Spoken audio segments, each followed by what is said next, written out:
Sponsored by Midland. Communication for every adventure. The industry leader in radio communication technology and innovation for over 50 years. Sponsored by MyMedic. First aid kits that will actually save your life, not just Band-Aids and gauze. Always remember, the opinion you follow should be your own. Just consider the things stated here to be a second opinion from a complete stranger online.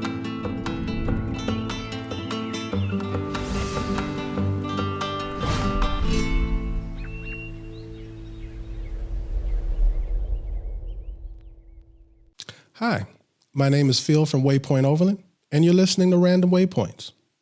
All right, so here we go. Welcome to another episode of the Random Waypoints podcast. We'll be doing an episode every week, so like, share, and subscribe. Hit the notification bell to make sure you don't miss an episode. This week, we'll answer a viewer's question about why I chose a Jeep Wrangler for my overland travel. I'll share my top 5 items that are not necessary, but I never leave home without during my overland travel. And our taste test segment will be about breakfast sandwiches and a versus battle between the most popular brands of hot chocolate. So stay tuned for the whole show. But first, let's take a look at the news. During this segment, we'll cover various topics with a connection to overlanding in some way. It could be land use news regarding the national parks or the Bureau of Land Management. We'll keep you up to date on any auto industry news when it pertains to relevant and potential overlanding vehicles. There will be camping and outdoor industry news, as well as photography and video, fishing, hiking, and on and on. Now, here's the news. We have news out of Dearborn, Michigan this week. Ford's smartest, most innovative truck yet will be all electric and called F-150 Lightning.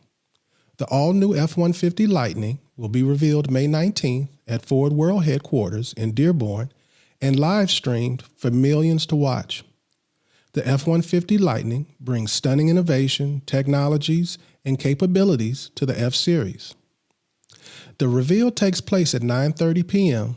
Eastern Standard Time, May 19th, from Ford World Headquarters, and will be broadcast live with 30-plus ways to watch across physical and digital destinations, including the Ford Facebook and Ford YouTube channels, Twitter, key national publications, as well as 18 impactful out-of-home locations such as Times Square in New York City and Las Vegas Boulevard.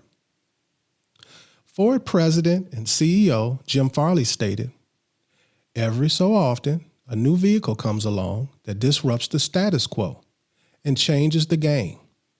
The Model T, Mustang, Prius, Model 3, and now comes the F-150 Lightning. America's favorite vehicle for nearly half a century is going digital and fully electric. F-150 Lightning can power your home during an outage.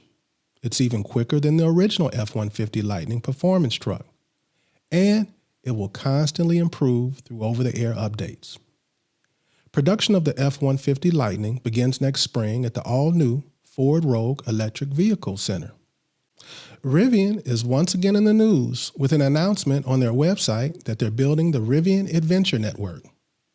Rivian plans to provide a trailside charging network for its adventurous customers.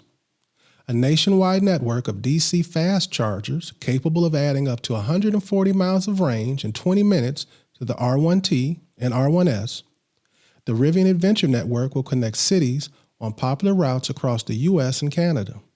The network also extends further into more remote destinations. The Rivian Adventure Network will grow to more than 3,500 fast chargers at over 600 sites by the end of 2023. Rivian Adventure Network will be powered by 100% renewable energy. Through partnerships with electricity providers, they'll use wind and solar whenever possible, as well as renewable energy certificates to ensure your vehicle is powered with clean electricity. Over 10,000 Rivian waypoints are planned across the U.S. and Canada through 2023. Now, let's answer a viewer's question. Our viewer question this week is, why did you choose a Jeep Wrangler for your Overland rig? Well, my top reasons for buying a Jeep Wrangler for overlanding came down to 4 categories I needed the vehicle to do well in: a small footprint, on-road capability, serviceability, and off-road capability. For both my off-road and on-road pursuits, I wanted a vehicle that had a footprint which allowed a decent turning radius, height, and weight.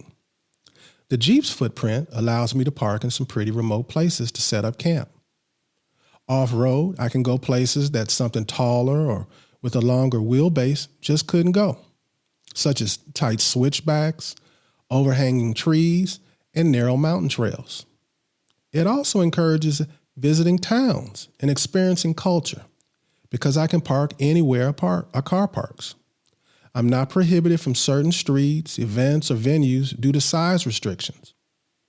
The on-road capability of my Jeep, it allows me to drive hundreds or thousands of miles on paved roads safely and in comfort.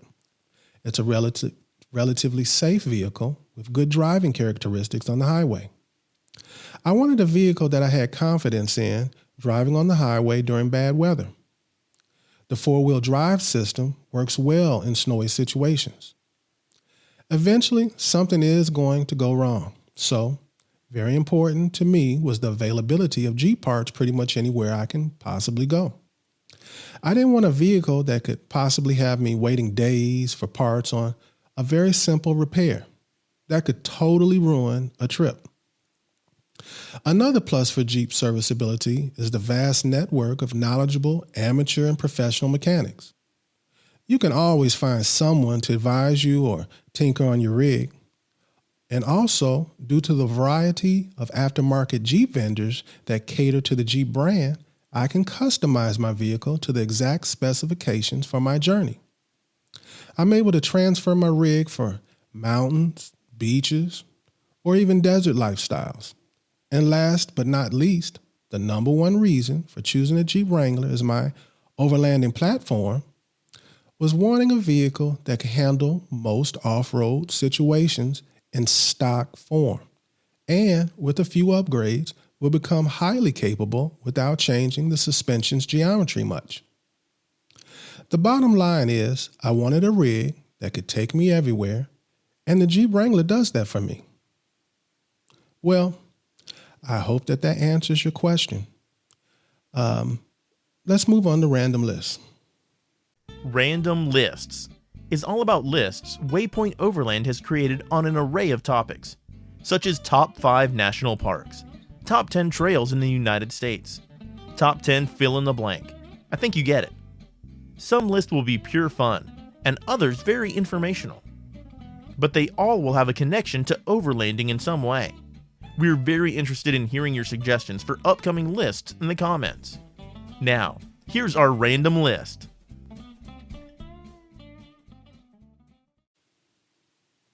My list this week is my top 5 items that are not necessary, but I never leave home without during my overland travel. Number 1, I have the buddy heater. Now, this is something I take with me no matter what time of year it is, no matter what the weather. I turn it on for a few minutes to warm up in the tent, and in the morning I use it to heat up my shower pouch. I'm willing to go just about anywhere as long as I have my buddy heater. Number 2 is the portable urinal bottle. Now, these are so indispensable to me that I keep 3 of them in my rig.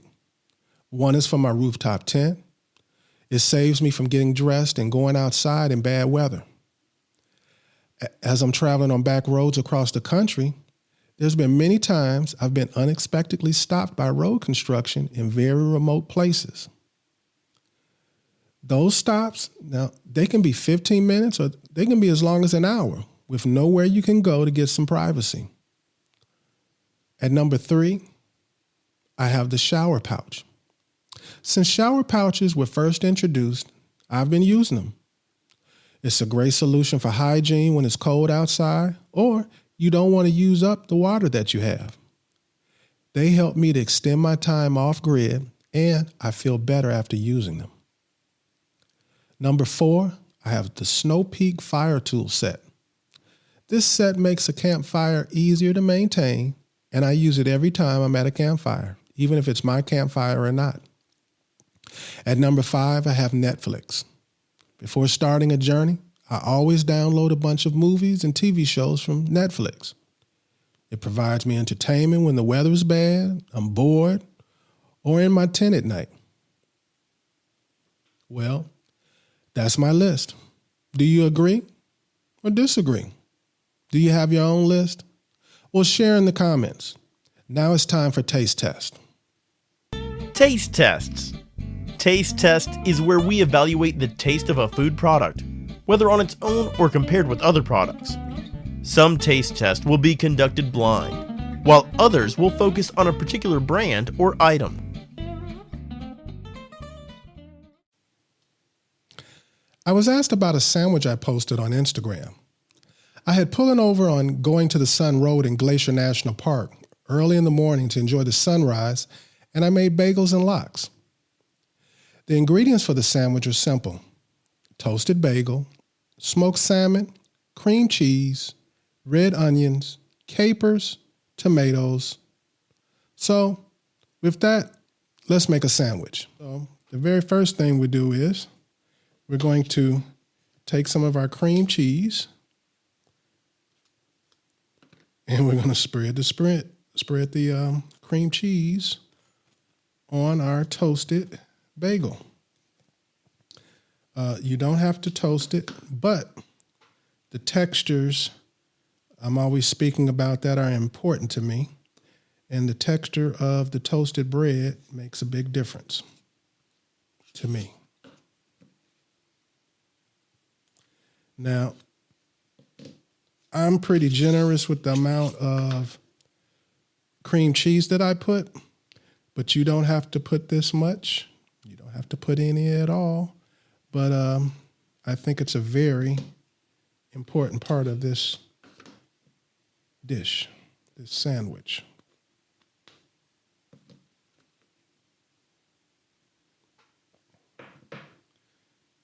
Okay, so get rid of that. The next thing is we're going to take some capers, and we're going to take our capers and sprinkle them all over. We put them next so they can be embedded into the cheese, the cream cheese, and they don't roll away.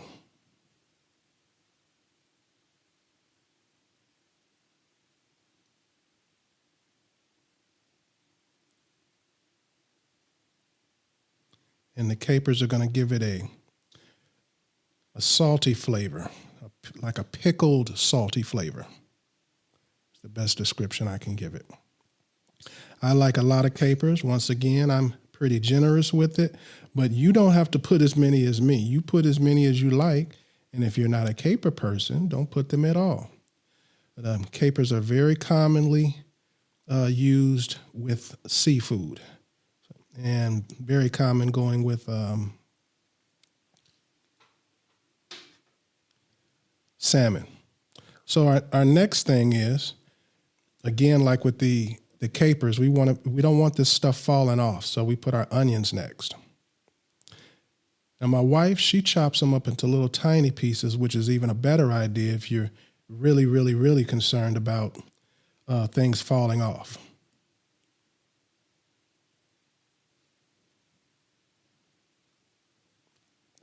And the red onion, just like the toast, is part of the texture. The next thing we're going to do is we're going to add us some tomatoes, some good, delicious tomatoes.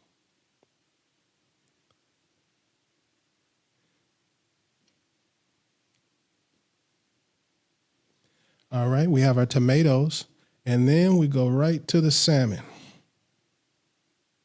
I use 2 slices. You could get away with 1. Some people even use more. They go to like about 4 pieces. If you get a 4-ounce pack of salmon, that should be enough for you to make 2 sandwiches.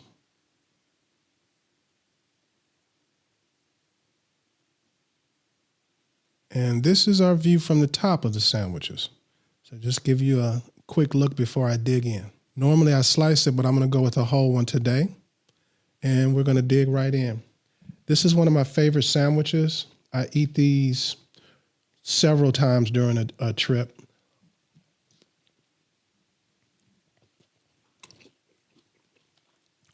As long as I'm able to find good quality smoked salmon, I continue to eat them during my trips. They're easy to make. The hardest thing to make is to toast the bagels. And that's not hard at all. I'm going to have some beer with this. We're going to have a Sapporo beer today. Feel free to enjoy whatever your vice is or whatever you enjoy drinking or your beverage, your libation, whatever you want to call it.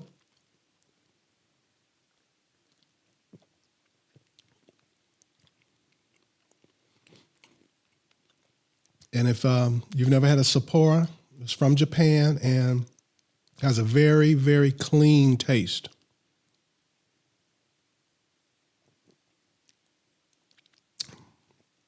I like it with seafood. It's a very good choice for any kind of seafood.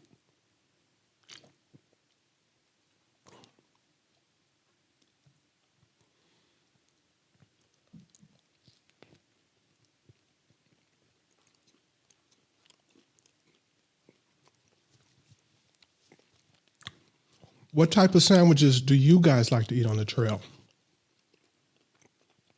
This isn't my only choice. This is one of my favorites.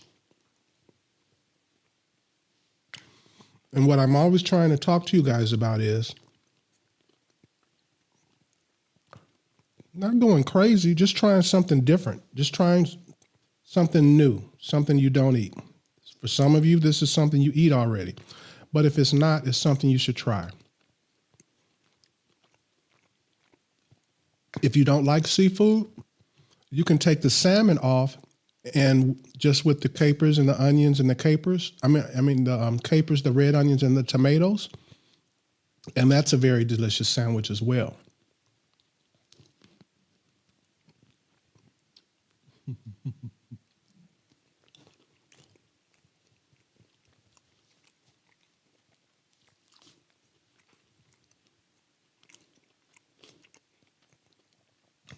I want to tell you something. I get asked about the stuff on this table all the time. So before anybody asks me, this is a no-go. Don't buy this. This is a sandwich spreader. Most nice knife companies make some version of it. This is one of the worst versions I've ever had. It's by Shun. Shun is a knife company from Japan, and they in general make very, very good knives.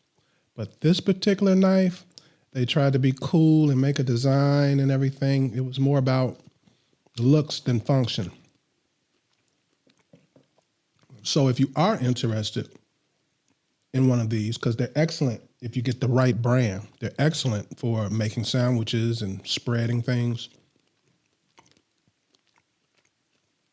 I'll leave a link down in the description to the spreader that you should use. Wusthof, they make one in their classic line. That's the one to get. It's perfect. We use Wusthof at home, but I wasn't going to bring it here because I'll mess around and leave it here and I'll be upset with myself.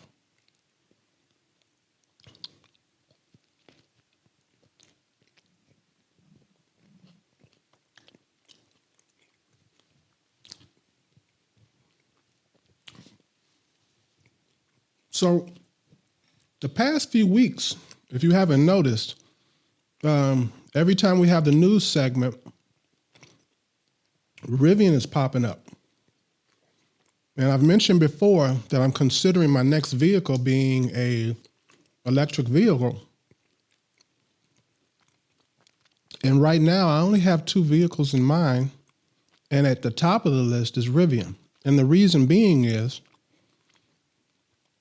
they're the first company that's really addressed the issue of having chargers in remote locations. And they're going right at it. They plan on making chargers all over the place. And the way they've set up their vehicle where you can charge it in 20 minutes and get 140 miles, that's going to be awesome. So right now it's at the top of my list. And if you're wondering what the other vehicle is, there's a company called Alpha Motor Corporation. And I think it's called a Wolf Plus. I've shown it in a news segment before. And I really don't like the range on it, but everything else I like about it. The accessories, the way it's set up for off-road, the way it's set up for overlanding, the way it's set up for camping. And back to the Rivian, they've actually got a lot of things set up perfectly for it. You can have a kitchen that comes from the company, and all of that will be under your warranty. But like I've said before, I'm not going to be one of the first ones to buy any of these vehicles. I want them to be on the road at least for a calendar year before I even make that final decision. I want to hear all the bad stories, all the good stories. I want to hear about everything about it before I make a decision. And even a vehicle that usually goes on to be a successful vehicle, that first year they have recalls. I don't want a first year vehicle.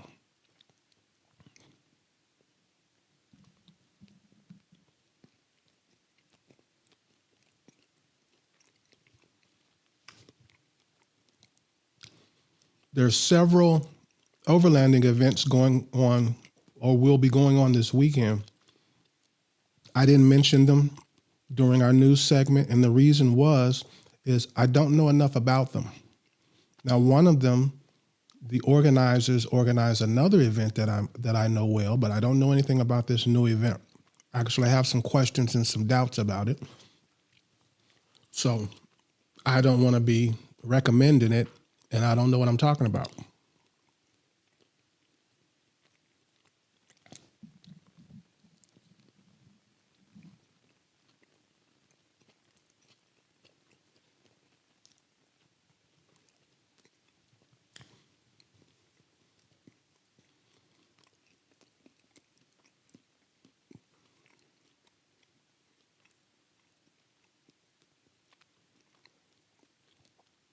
I'm not going to do too much talking right now. I enjoy this sandwich. If I'm doing a lot of talking, that means I'm not eating. And when I'm not eating, that means it's not tasting too good.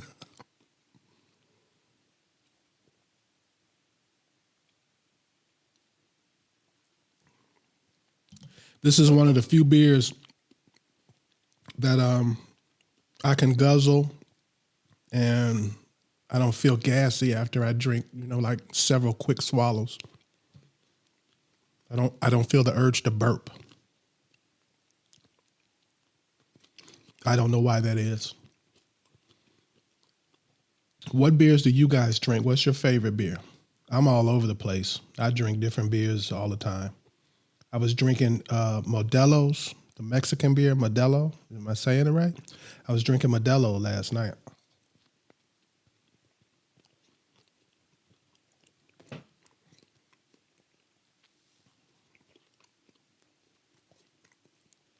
If you haven't already done it, by the time you're watching this, I posted the full interview I did with Trail Rated Coffee. You should go over to my website and check that out. And the reason being is not to hear about the coffee,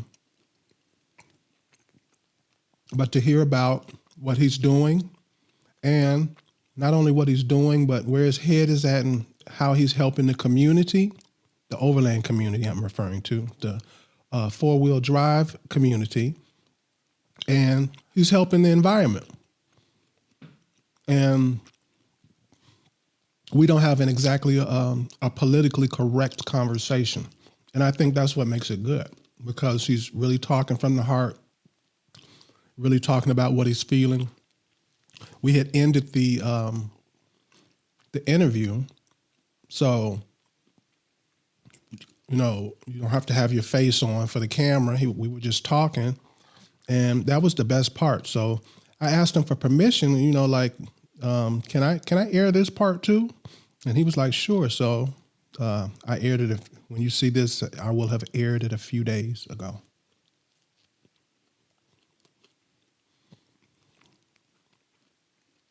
Now, another thing about this sandwich, you don't have to put every ingredient that I said to put on here. You can put any combination you want, and if there's something else you want to add to it, you can. This isn't a sandwich I invented. This is a sandwich that's been around way before me.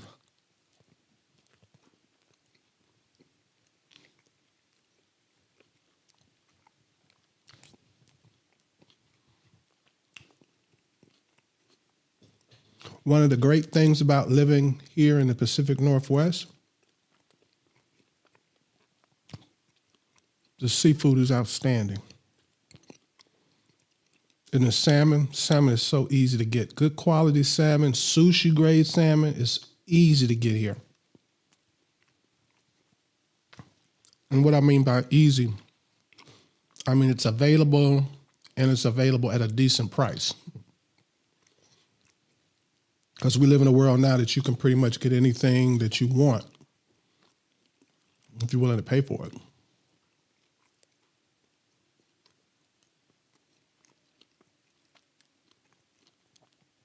I want to talk about next week. Next week is going to be a fun one. I'm announcing my Father's Day gift selections. It'll be 10 items. I've already talked to everyone that I put on my list. They've given me discount codes with significant discounts on their website on the items that I'm talking about. Some of them are even subscriptions with big discounts on them. And everything on my list it's something that if you get this for your father, he's going to like it. The guy in your life probably, or your father or your son, probably has one of these things on his list.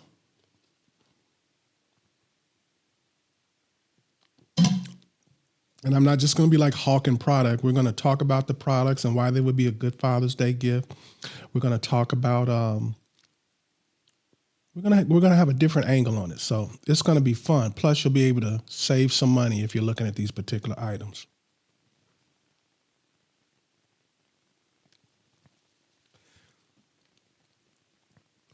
My knickknacks that I talked about, you know what? Before I get into that, we're going to go into our next segment, okay? And let me tell you about what our next segment is about.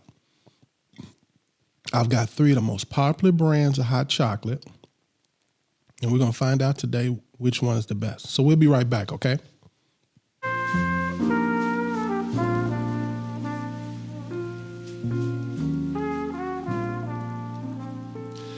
This week we have a versus battle between some of the most popular brands of hot cocoa.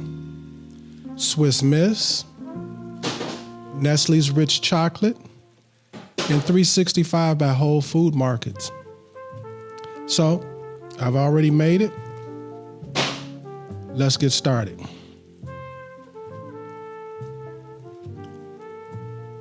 This is our Swiss Miss.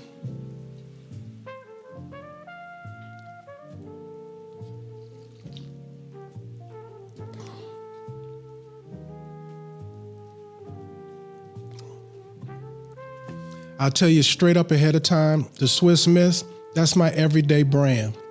It's got the most milk chocolatey flavor. It's my favorite.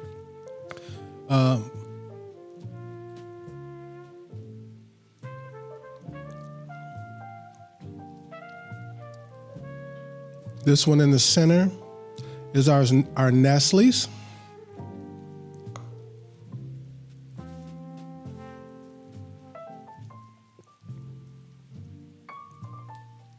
And our Nestle's is something I also drink.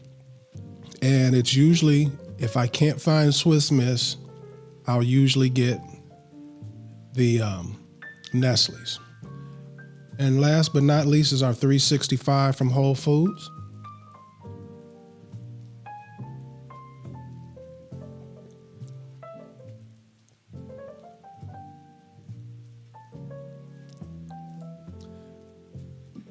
$365, it tastes like hot cocoa, but out of the three, it's number 3. Nestle is number 2, and Swiss Miss is number 1. And this is basically how I make that judgment. This is the most chocolatey flavored one out of the bunch. This is the second, and this is the third.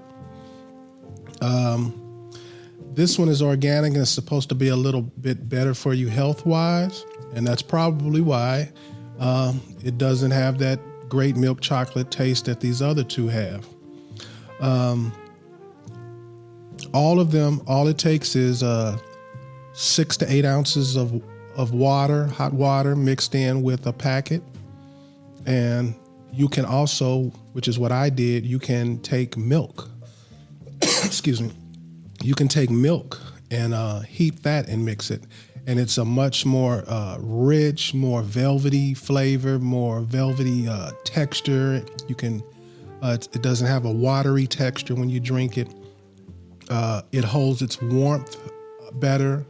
Whereas with the, when you use the water, it starts off scalding hot and then it gets colder faster.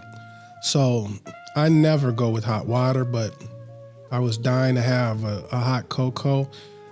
Any of them with hot water would be totally fine. Now, if you're asking why I chose to do a taste test on hot chocolate, it's because this is something that I would drink sometimes with marshmallows at the campfire. This is something that you can make quick and fast in the morning or at any time. It just takes the time to heat up some water or heat up some milk.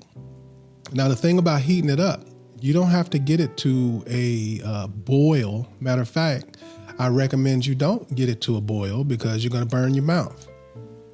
When you get the milk or water to the temperature that you like, that you would enjoy drinking at, I would recommend going ahead and pouring it in and mixing it up.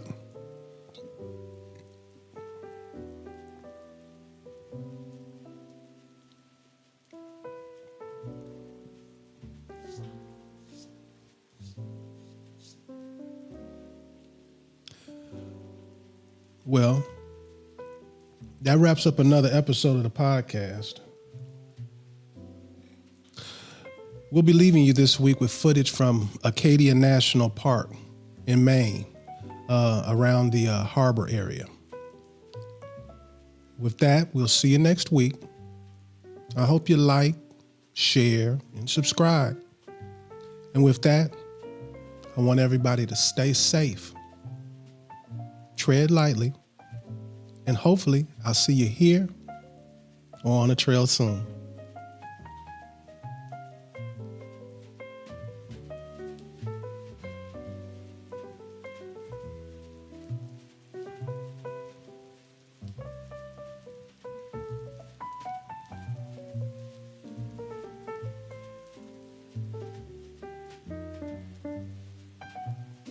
Sponsored by Midland, communication for every adventure, the industry leader in radio communication technology and innovation for over 50 years.